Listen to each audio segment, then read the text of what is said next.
নমস্কার, আমি প্রতিমা সামন্ত।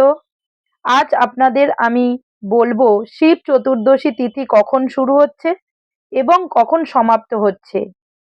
এইবারে শিব চতুর্দশী তিথি দুদিন পড়েছে, তাই চলুন ভিডিওর মাধ্যমে আপনাদের জানাই যে শিব চতুর্দশী তিথি কখন শুরু হচ্ছে এবং কখন সমাপ্ত হচ্ছে। যদি ভিডিওটি ভালো লেগে থাকে তাহলে আমার চ্যানেলটি সাবস্ক্রাইব করতে ভুলবেন না, আর লাইক কমেন্ট শেয়ার করতেও ভুলবেন না। চলুন ভিডিওটি শুরু করা যাক। শিব চতুর্দশী তিথি শুরু হচ্ছে 2রা ফাল্গুন 15ই ফেব্রুয়ারি রবিবার বিকেল 4:48 থেকে। পরের দিন 3রা ফাল্গুন 16ই ফেব্রুয়ারি সোমবার সন্ধ্যা 5:32 পর্যন্ত।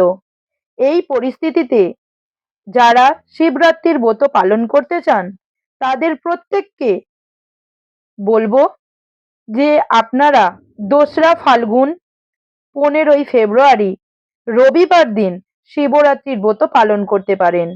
ভিডিওটি যদি ভালো লেগে থাকে তাহলে সবার কাছে শেয়ার করুন। সবাই খুব ভালো থাকবেন, সুস্থ থাকবেন। ওম নমঃ শিবায়।